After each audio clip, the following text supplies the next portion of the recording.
వెళ్తూ ఉన్నాం. యేసు ఎవరు, ఆయన్ని వెంబడించడం అంటే ఏంటి? Who is Jesus, what does it mean to follow him? ఈ రెండు ప్రశ్నలకే మార్కు ఆయన రాసిన ఆ యొక్క సువార్తలో నుంచి మనం ధ్యానిస్తూ ముందుకు వెళ్తూ ఉన్నాం. మొదటి అధ్యాయంలో మనం చూసాం ఏ విధంగా యేసుక్రీస్తు ప్రభువారు ఆ గలిలయ ప్రాంతంలో తన పరిచర్యను ప్రారంభించారో, ఆయన ఏ విధంగా కొద్దిమంది చేపలు పట్టేవారిని ఆయన వెంబడించడానికి పిలిచారో మనం చూసాం. వారు ఏ విధంగా ఆయన్ని వెంబడించారో చూసాం. తర్వాత ఆయన పరిచర్య ఏ విధంగా కొనసాగిందో, ఏ విధంగా అనేక మందిని స్వస్థపరుస్తూ ఆయన ముందుకు వెళ్ళారో. అయితే ఆయన స్వస్థపరచడం ఆయన ముఖ్య ఉద్దేశం కాదు, కానీ ఆయన బోధించడం ముఖ్య ఉద్దేశం అని మనం చూస్తూ వచ్చాం. పేతురు ఒకానొక సమయంలో, ప్రభువా నీకోసం అందరూ వెతుకుతున్నారు, నువ్వు స్వస్థతలు చేస్తావు కదా, అద్భుతాలు చేస్తావు కదా, నీకోసం వెతుకుతున్నారంటే ఆయన ఏమంటారంటే, మనము దేవుని యొక్క మాటలు ప్రకటించడానికి, వాక్యాన్ని బోధించడానికి వేరొక పట్టణానికి వెళ్ళిపోదాం. అంటే ఏ విధంగా ఆయన ముఖ్య ఉద్దేశము ఈ లోకంలో ఆయన వచ్చింది ఆ దేవుని గురించి తెలియచేయడం అన్న విషయాన్ని మనం ధ్యానిస్తూ వెళ్ళాం.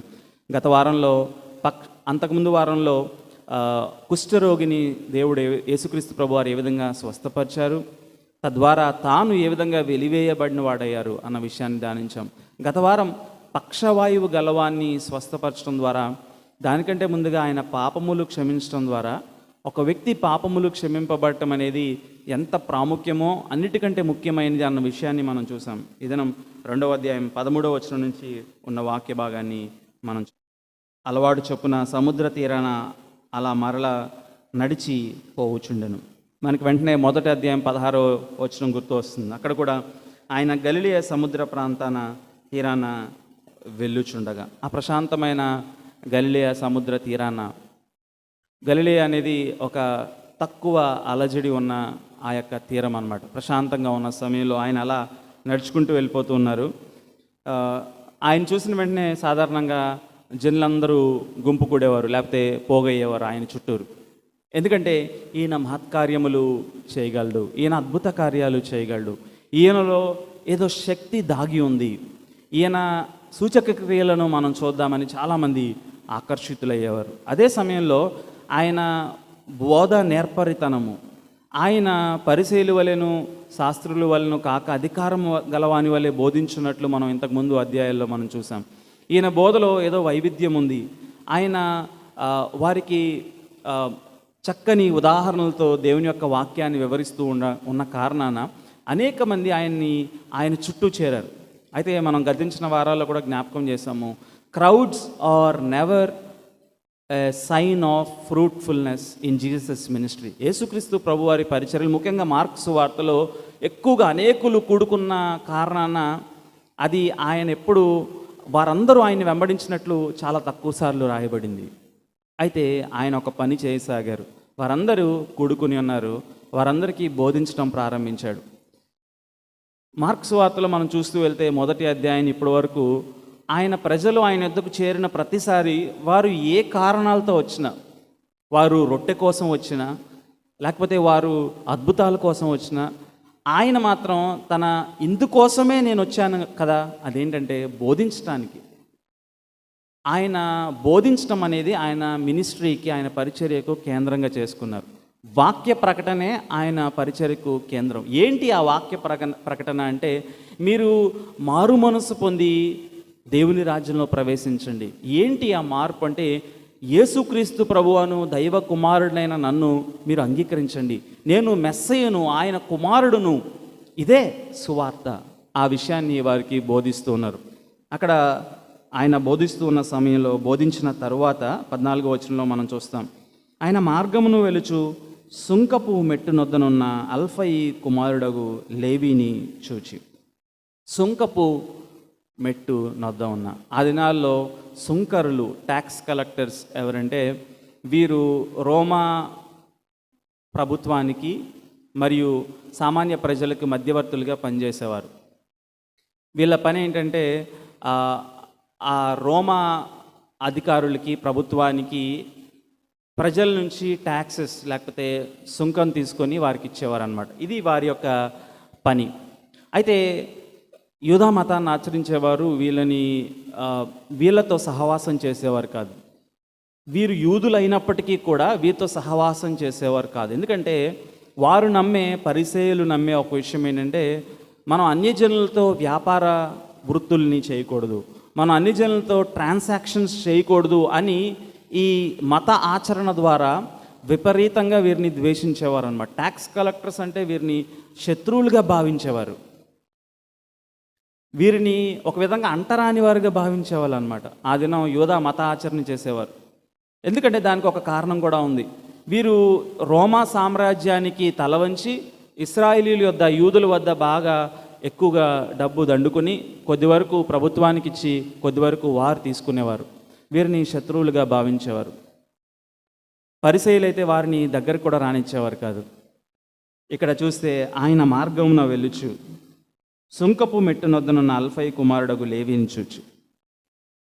ఈ వ్యక్తిని పరిసయ్యులైతే శత్రువుగా భావిస్తే, శాస్త్రులైతే శత్రువుగా భావిస్తే, సద్దుకయ్యులైతే శత్రువులుగా భావిస్తే, యేసుక్రీస్తు ప్రభువారు ఆ వైపున వెళ్ళుచు. వారందరూ అనుకుని ఉంటారు ఈయన్ని మాత్రం యేసుక్రీస్తు ప్రభువారు దగ్గరకు కూడా వెళ్ళరేమో, దూరంగా వెళ్ళిపోతారేమో. ఎందుకంటే ఈయన చేసిన కార్యాలు చూస్తూ ఉన్నారు. మొదటి అధ్యాయంలో ఈయన అధికారం గలవానిగా బోధించాడు, ఈయన దేవుని కుమారుడని దయ్యములు ప్రకటించినాయి.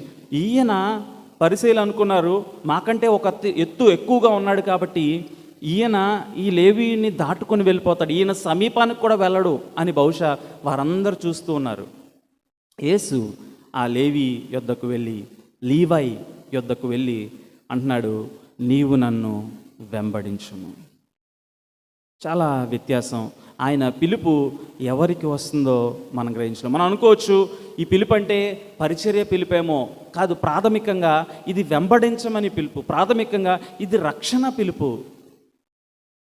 నేను ఎప్పుడు అనుకుంటా ఉంటాను, మన ఆలోచన విధానం దేవుని యొక్క ఆలోచన విధానానికి చాలా వ్యత్యాసంగా ఉంటుంది. మనం ఎవరైతే వీరు దేవుని యొక్క రాజ్యంలో ప్రవేశించడానికి, దేవునితో సహవాసం చేయడానికి ఫస్ట్ క్వాలిఫైడ్, వీరికి అర్హత ఉంది అని అనుకుంటామో, దేవుడు వారిని ప్రక్కన పెట్టి ఈ వ్యక్తి అసలు అర్హత లేదు దేవుని రాజ్యంలో చేరడానికి, ఆయనతో సహవాసం కలిగి ఉండడానికి అనుకున్న వారి యొద్దకు వెళ్ళి మీరు వచ్చి నన్ను వెంబడించండి అని ఆయన పిలుస్తారు. ఇక్కడ మనం గమనించినట్లయితే లేవి వెంటనే ఆయన, అక్కడ రాయబడి ఉంది కదా, మెట్టునొద్దున అల్ఫై కుమారుడు లేవి, ఈయనే మత్తయి, ఈయనే బర్తలోమై, లేకపోతే ఈయన గురించి 3వ అధ్యాయం 18వ వచనంలో బర్తలోమయిగా చెప్పబడింది. ఈయన మత్తయి సువార్త రాశాడు ఈ లేవి. ఈయన వెంటనే అల్ఫై కుమారుడగు లేవిని చూచి నన్ను వెంబడించమని అతనితో చెప్పగా అతడు లేచి ఆయనను వెంబడించాను. తన దగ్గర సుంకము డబ్బు ఉంది, కాస్ట్లీ. ఆయన వెంబడించడం అంటే అది కొన్నిసార్లు ఆ యొక్క సుంకాన్ని విడిచిపెట్టి ఉండొచ్చు, లేకపోతే ఇట్ ఈస్ రిస్కీ అనుకోవచ్చు. నేను ఈయన వెంబడిస్తే ఈయన కూడా నన్ను పరిసయ్యుల వలె ద్వేషిస్తాడేమో. ఈ విషయాన్ని మనం చూసినప్పుడు వెంటనే మనకి ఆయన జక్కయ్యని పిలిచిన ఆ పిలుపు కూడా లోకాసు వార్తలో మనకు గుర్తు వస్తుంది. జక్కయ్య చెట్టు పైకెక్కి ఈయనెవరో చూడాలనుకున్నాడు. యేసయ్య అంటారు, నేడు నేను నీ ఇంట ఉండవలసి ఉన్నది. I have to come to your home, I have to be with you, I have to dyne with you.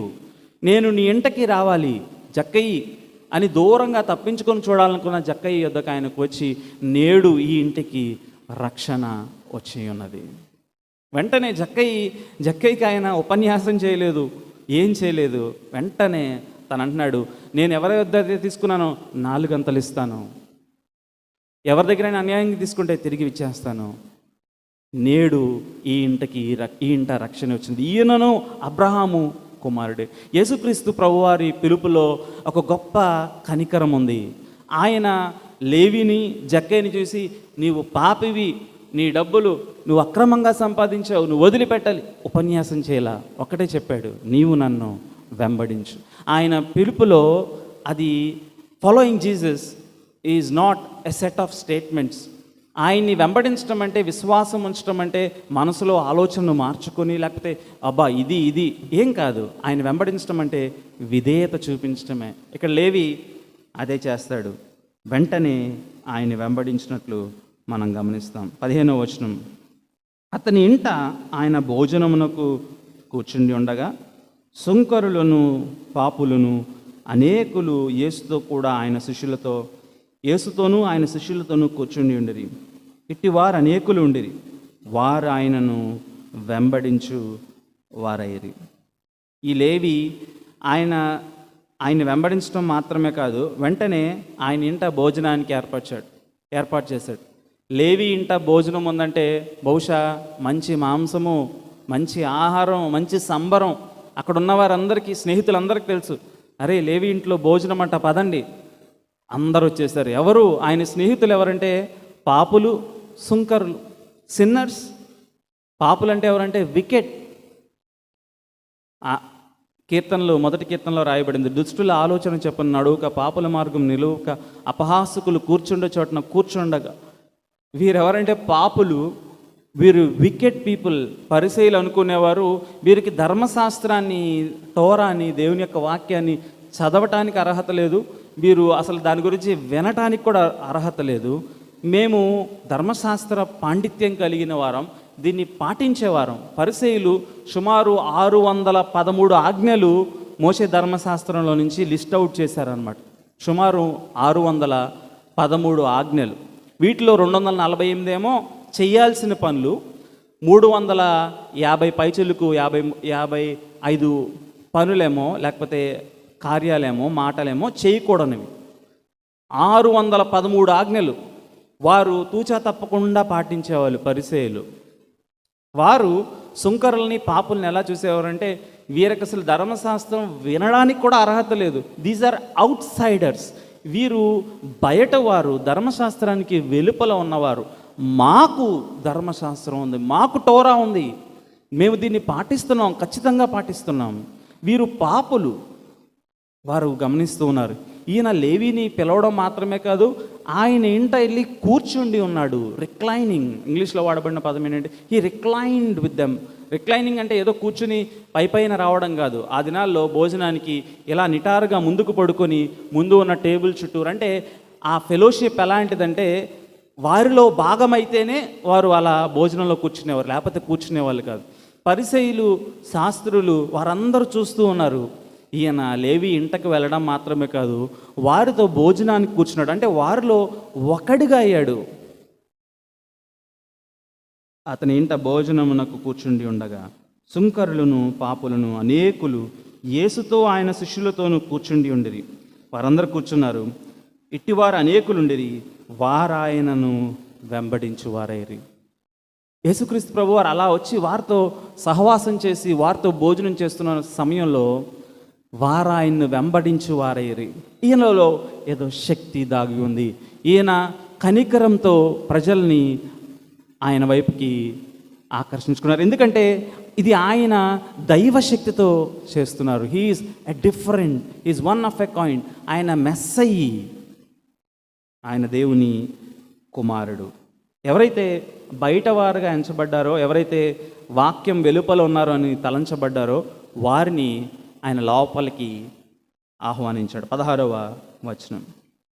పరిసయ్యుల్లోనున్న శాస్త్రులు ఆయన సుంకరులతోనూ పాపులతోనూ భుజించడం చూచి ఆయన సుంకరులతోనూ పాపులతోనూ కలిసి భోజనం చేయించున్నాడేమని ఆయన శిష్యులను అడుగగా, అయ్యో ఈయనకి మొదటి కీర్తన తెలియదా? దుష్టుల ఆలోచన చొప్పున నడువుక, పాపుల మార్గమున నిలువుక, అపహాసకులు కూర్చుండ చోటున కూర్చుండక.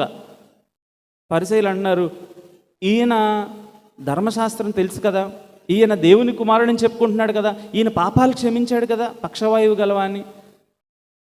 ఈయనకి ప్రాథమికమైన ధర్మశాస్త్ర విషయాలు తెలియకపోతే, తోరా తెలియకపోతే, తనాక్ తెలియకపోతే, దేవుని యొక్క వాక్యం తెలియకపోతే ఈయన దేవుని కుమారుడు ఎలా అవుతాడు? ఈయన పాపులతోనూ సుంకరులతోనూ కూర్చుంటున్నాడేంటి? Radical, ground breaking situation. ఒక వ్యత్యాసమైన విషయాన్ని ఆయన చేస్తున్నాడు. తద్వారా ఆయన చెప్తున్న విషయం ఏంటంటే, ఈ కంప్లీట్ రివల్యూషన్, టోరా, ధర్మశాస్త్రం కంటే నేను అధికారం గలవాడిని. I have authority even over Torah. ధర్మశాస్త్రం మీద నాకు అధికారం కలదు. మీరు ధర్మశాస్త్రాన్ని పెట్టుకొని ఫలానా అని మీ యొక్క ఆలోచనల ప్రకారం 613 ఆజ్ఞలను చేసుకున్నారు. నేను నేను వాటికంటే దానికంటే ఉన్నతమైన వాడిని. I am the God himself. దేవుడు మాత్రమే ఇలా చేయగలడు. పాపులతోనూ కలిసి భోజనము చేయుచున్నాడేమి అని ఆయన శిష్యులను అడగగా 17వ వచనం, యేసు ఆ మాట విని, రోగులకే కానీ ఆరోగ్యం గలవారికి వైద్యుడు అక్కరలేదు. వైద్యుడు ఎవరికి కావాలి? రోగికే కదా. ఇక్కడ అందరు బాగానే ఉన్నారు, పక్కన ఇంకొక రూమ్లో అందరు రోగులు ఉన్నారు. ఒక డాక్టర్ ఉన్నాడు, కిందేమో అందరు రోగులు ఉన్నారు, వారందరూ అక్కడ గ్యాదర్ అయ్యారు. ఇక్కడేమో అందరు బాగానే ఉన్నవారు ఉన్నారు. పైకి వచ్చేసి రండి మీ అందరికీ నేను వైద్యం చేస్తానంటే వెంటనే వచ్చే ఆలోచన ఏంటంటే కింద రోగులు ఉన్నారు, మేమందరం బాగానే ఉన్నాం, మేమంతా we are perfect, they need sick, వారికి కావాలి. నేను పాపులనే పిలవ వచ్చితిని కానీ నీతిమంతులను పిలువ రాలేదని వారితో చెప్పాను. యేసుక్రీస్తు ప్రభువారు ఒక స్పష్టమైన వ్యత్యాసాన్ని చూపిస్తూ ఉన్నారు. పాపులు వారి అవసరతను ఎరిగినవారు, పాపులు అవుట్ సైడర్స్, వీరు మాకు రక్షకుడు కావాలి, మా పాప విమోచన జరగాలంటే మా మంచితనం సరిపోదు, మేము వీరి వలె ధర్మశాస్త్రం మాకు తెలియదు, దాన్ని పాటించడం లేదు, మేము మతాచరణ లేదు, మమ్మల్ని మేము రక్షించుకోలేము, వీఆర్ అన్డిజర్వింగ్, మాకు రక్షకుడు కావాలి. మరొక వైపు పరిసయ్యులు, మాకు ఏ రక్షకుడు అవసరం లేదు, మేము మతాన్ని ఆచరిస్తున్నాం, 613 ఆజ్ఞలను పాటిస్తున్నాం, సబ్బాతు దినాన్ని తూచా తప్పకుండా పాటిస్తున్నాం, ఎంత దూరం నడవాలో అంత దూరం నడుస్తున్నాం, ఏ పని చేయాలో ఆ పని ప్రకారం చేస్తున్నాం, ధర్మశాస్త్రం ప్రకారం అన్నీ పర్ఫెక్ట్గా చేస్తున్నాం, మాకు రక్షకుడు అవసరం లేదు, నీతిమంతులను నేను పిలువ రాలేదు. Those who want to establish their righteousness, Jesus is saying, you go and do your religion, I am not with you. Those who are in need of me, ఎవరికైతే నా అవసరత ఉందో వారిని రక్షించడానికి వచ్చాను. మీ స్వనీతి ద్వారా మిమ్మల్ని మీరు రక్షించుకోవాలనుకుంటున్నారా? ఆల్ ది బెస్ట్, వెళ్ళండి, మీ స్వనీతి మిమ్మల్ని ఏం చేస్తుందో మీరే చూడండి. కానీ ఎవరైతే నేను పాపిని అని గ్రహించి, రోమీలకు రాసిన పత్రిక 9వ అధ్యాయము, రోమీలకు రాసిన పత్రిక 9వ అధ్యాయం 30వ వచనం, అట్లయితే మనం ఏమందుము? నీతిని వెంటాడని అన్యజనులు నీతిని అనగా విశ్వాసమూలమైన నీతిని పొందిరి. అయితే ఇశ్రాయేలు నీతి కారణమైన నియమము వెంటాడినను ఆ నియమము అందుకొనలేదు. వారు ఎందుకు అందుకొనలేదు? వారు విశ్వాస మూలముగా కాక క్రియల మూలముగానైనట్లు దానిని వెంటాడిరి. ఎవరైతే నీతిని వెంటాడుతున్నాం అనుకున్నారో, నీతి కారణమైన నియమాన్ని వెంటాడుతున్నారో వారు ఆ నియమాన్ని పొందుకోలేదు. ఎవరైతే అన్యజనాంగంగా నీతిని వెంటాడని అన్యజనులు నీతిని అనగా విశ్వాస మూలమైన నీతిని పొందుకున్నారు. ఎందుకు అలా జరిగింది? వారు విశ్వాస మూలముగా కాక క్రియల మూలమునైనట్టు దాన్ని వెంటాడిరి. పరిసయ్యులు శాస్త్రులు అనుకున్నారు, మా మతాచరణ ద్వారా, మా సిస్టమ్ ద్వారా మేము దేవుణ్ణి చేరుకుంటాం, మేమే ముందుంటామేమో బహుశా. పాపులు అనుకున్నారు, మాకు మతం తెలీదు, దాని ఆచరణ తెలీదు, మేము సుంకర్లం, వీఆర్ ట్యాక్స్ కలెక్టర్స్. ప్రభు అన్నాడు, మీరు నన్ను వెంబడించండి. ఉదయకాల సమయంలో సూటి ప్రశ్న, మనము మన మత ఆచరణ ద్వారా, పద్ధతుల ద్వారా, సత్క్రియల ద్వారా, మన నియమాల ద్వారా ప్రభువుని, ముఖ్యంగా ఈ దేవుని, బైబిల్ దేవుని చేరుకోవడం అసంభవం. బైబిల్ దేవుడు ఆయన తను తానుగా తన కుమారుని మనకి ఉచితంగా అర్పించారు. ఆయన ద్వారా మనం ఆయన రాజ్యంలో ప్రవేశించాలని కోరుకుంటున్నారు. అయితే మనం జాగ్రత్తగా గమనించాల్సింది, నంబర్ 1, చర్చ్, దేవుని యొక్క సంఘము, it is a hospital for sick people. దేవుని యొక్క సంఘము నీతిమంతులు లేకపోతే మేమందరం పర్ఫెక్ట్ అనేవారు కూడుకునే సమాజం కాదు. సంఘము మేము పాపులము, మేము కృప ద్వారా రక్షింపబడ్డాం, we need the grace of God అని సమకూడిన దేవుని జనాంగం. అందుకే మనము కూడుకున్నప్పుడు ప్రభువుని ఎరగని వారందరూ ఎవరైనా వస్తారంటే మనం వారిని ఎప్పుడు తృణీకరించకూడదు. Invite them. This is a sick hospital. సంఘము అనేది ఒక విధంగా హాస్పిటల్ లాంటిది. అయితే ఇక్కడ ఒక కాషన్ ఉంది. బ్రదర్, నేను కూడా ప్రభుని ఎరగని వారు చాలామంది బార్స్లో అక్కడ ఉన్నారు. నేను కూడా వారితో ఫ్రెండ్షిప్ చేస్తాను. ఫ్రెండ్షిప్ చేసి వారికి యేసుప్రభు వారు కూడా అలాగే సాంగత్యం చేశారు కదా. అయితే చాలా కాషియస్గా మనం జ్ఞాపకం చేసుకోవాల్సింది ఏంటంటే, యేసుక్రీస్తు ప్రభు వారు పాపులతోనూ సుంకరులతోనూ భోజనం చేసిన పాపాన్ని ఎప్పుడు ఆయన సమర్థించలేదు. పాపాన్ని ఎప్పుడు సమర్థించలేదు. He never condoned sin, he never commended sin. వారు చేస్తున్న పాపం సరైనదని ఎక్కడా చెప్పలేదు. ఆ మాటకు వస్తే, వ్యభిచారంలో పట్టబడిన స్త్రీ వద్దకు అందరూ రాళ్లతో వచ్చారు. ఆయన అన్నాడు, మీలో పాపం చేయనివాడు మొదట రాయమే అంటే ఒకరి తర్వాత ఒకరు అక్కడ రాయి పడేసి వెళ్ళిపోతారు. రాయి వేయగలిగిన వారు ఒక్కరే ఎవరంటే ఆయన యేసుక్రీస్తు ప్రభువారు. ఎందుకంటే ఆయనలో పాపం లేదు. కానీ ఆయన అంటాడు, ఇకను పాపము చేయకుము, నేను కూడా నిన్ను శిక్షించను, ఇకను పాపము చేయకుము. అంటే పాపాన్ని ఆయన సమర్థించలేదు, కానీ ఆయన కృప ద్వారా క్షమించాడు. మనం కూడా జ్ఞాపకం చేసుకోవాల్సింది, మనం కూడా వెళ్ళి పాప భూయిష్టమైన లోకంలో వారి అలవాటుల పద్ధతుల్లోనికి వెళ్ళి మనం పాపం చేసి వారిని యువతలకు తీసుకురావాల్సిన అవసరం లేదు. కొద్దిమంది ఏమంటారంటే, బ్రదర్ మనం వారితో కలిసి అలా ఉంటే గన వాళ్ళు ఇటు వస్తారు. కానీ ఇప్పుడు వారితో సహవాసం చేసి వారిని ప్రభువు వైపుకి తీసుకురావడానికి చేసే మన ప్రయత్నాలు తప్పు కాదు. అలా మనం వారితో సహవాసం అంటే సరైన విధానంలో మనం వారిని ప్రభు వైపు తీసుకొచ్చే సువార్త పని చేయకపోతే వారు ప్రభు యొద్దకు ఎలా వస్తారు? మనకి వారికి మధ్య ఈ పరిసయ్యులు పాపుల వలె ఒక గొప్ప గ్యాప్ ఏర్పడుతుంది. ఎప్పటికీ వారు ఈ పక్కకు రాలేరు, రావడానికి ఇష్టపడరు కూడా. అందుకే విలియం బూత్ సాల్వేషన్ ఆర్మీ ఆ యొక్క సంఘంలో చాలా విషయాలు మనం అంగీకరించకపోయినా విలియం బూత్ గారు అన్న ఒక మాట చాలా ఉన్నతమైంది. అని అంటాడు, some want to live near the church bells, I want to have a tent near the hell, rescue centre near the hell. కొద్దిమంది సంఘపు ఆ యొక్క శబ్దాల్లో ఉండాలని ఇష్టపడతారు. నేనైతే ఆ యొక్క నరకానికి ముందు ఒక రెస్క్యూ సెంటర్ వేసి వాళ్ళని లాగడానికి ప్రయత్నిస్తాను అని అన్నాడు. కారణం ఏంటంటే, సంఘం అనేక సార్లు ఇది స్వనీతితో నిండిపోయిన పరిస్థితి మనం గమనిస్తూ ఉంటాం.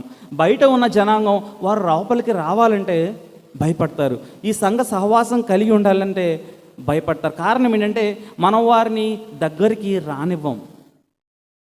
మొదటి కాషన్ ఏంటంటే, మనం జాగ్రత్తగా వారితో సహవాసం కలిగి వారిని ప్రభు వైపుకు రప్పించడానికి, పాపాన్ని సమర్థించకుండా మనం వారిలో మమేకం అవ్వకుండా పాప విషయంలో వారిని ప్రభు వైపుకి ఆకర్షించడానికి ప్రయత్నించాలి. పౌలు అంటాడు, మీరు వ్యభిచారులతో కానీ ఇలాంటి వారితో సాంగత్యం చేయొద్దని చెప్తాడు కొరింథీయులకు రాసిన పత్రికలో. కానీ ఎవరి విషయం మాట్లాడతాడు? సంఘములో ప్రభువుని ఎరిగియు రుచి చూచియు పాపస్థితిలో ఉన్నవారితో, అట్టి వారితో మీకు సంబంధం లేనట్టుగా ఉండండి. ఎందుకంటే వీరికి ప్రభు గురించి తెలుసు, రక్షింపబడ్డారు, రుచి చూచారు. అయినా అదే పాపస్థితిలో పబ్లిక్ సిన్లో వారు ఉంటున్నారంటే పౌలు అంటాడు, పరిశుద్ధాత్మ ప్రేరణ, అటు వారితో సాంగత్యం చేయకూడదు. కానీ లోకంలో ప్రభువుని ఎరగక పాపంలో ఉన్న వారిని ప్రేమించు, వారిని ప్రభు వైపుకి ఆకర్షించి, ఈ వ్యత్యాసాన్ని చాలా జాగ్రత్తగా మనం గమనించాలి. మన స్వనీతి అడ్డుగోడగా ఒకవేళ ఉందేమో, ఈ పరిసయ్యుల వలె వారిని రానివ్వకుండా ఉందేమో. ఈ ఉదయకాల సమయంలో మనం జ్ఞాపకం చేసుకుందాం, ఆ ఫైన్ లైన్ బ్యాలెన్స్ని మనం పరిశీలించుకుందాం. యేసుక్రీస్తు ప్రభు వారైతే వారితో సాంగత్యం చేశాడు, వారితో భోజనం చేశాడు, కానీ పాపాన్ని ఎక్కడ సమర్థించాల, వారిని ఆయన వెంబడించేవారిగా చేశాడు. జాగ్రత్తగా ఉండాలి. రోగులకే కానీ ఆరోగ్యం గలవారికి వైద్యుడు అక్కరలేదు. ఆయన బల్లకు సమీపిస్తున్న మనం వాస్తవానికి మరొక వాక్య భాగాన్ని కూడా మనం చూడాలి. కానీ ఈ యొక్క విషయాన్ని మనం తెలుసుకుందాం. Those who are self righteous can never enter the kingdom of God. స్వనీతి ద్వారా ఒక వ్యక్తి దేవుని యొక్క రాజ్యాన్ని చేరుకోలేడు. నేను పాపిని, నాకు క్రీస్తు కావాలి, క్రీస్తు వలన వచ్చే సత్క్రియలు నేను చేస్తాను అని హృదయపూర్వకంగా నమ్మేవారు వారు దేవుని రాజ్యంలోనికి ప్రవేశిస్తారు. క్రీస్తు ద్వారా వచ్చే నీతి మనకు అవసరం.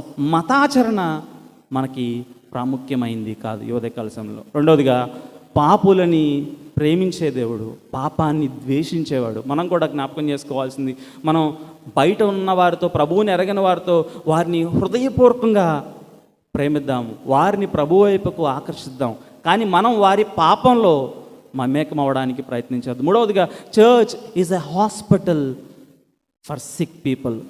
సంఘము, స్థానిక సంఘము ఆత్మీయంగా బలహీనంగా ఉన్న వారిని బలపరచడానికి ఉన్న దేవుని సన్నిధి. అంతేగాని స్వనీతితో నిండిన విశ్వాసులు మేము దేవుని ఆరాధిస్తున్నామని కదా అని ఆలోచించుకునే పరిస్థితి కాదు. కానీ మనందరం వీఆర్ వీక్ వెజల్స్, మనం బలహీన ఘటాలం.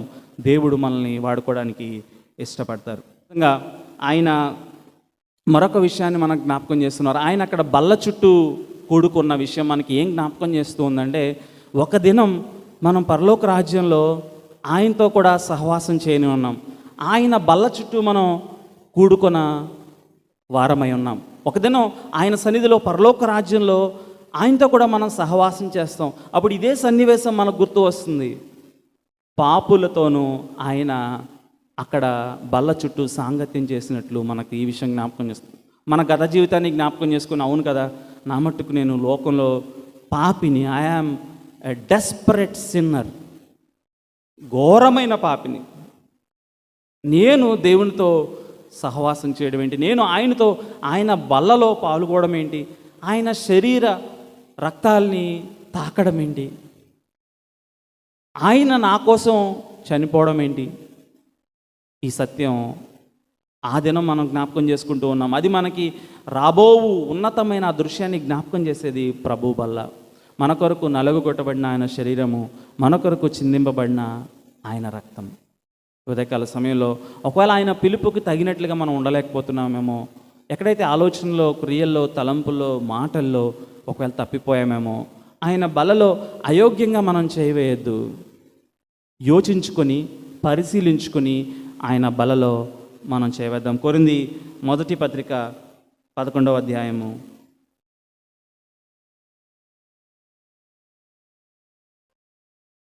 11వ అధ్యాయము 26వ వచనం. మీరు ఈ రొట్టెని తిని ఈ పాత్రలోనిది త్రాగునప్పుడల్లా ప్రభువు వచ్చే వరకు ఆయన మరణమును ప్రచురించుదురు. ఈ రొట్టె తిని ఈ పాత్రలోనిది త్రాగునప్పుడల్లా ఇది మనకు జ్ఞాపకం చేసేది ఏంటంటే, మన గతాన్ని జ్ఞాపకం చేస్తుంది. మనం గతంలో పాపులంగాను, అదే సమయంలో గత కాలంలో క్రీస్తు ప్రభువారు సిలువలో చేసిన త్యాగాన్ని మనకు జ్ఞాపకం చేస్తుంది.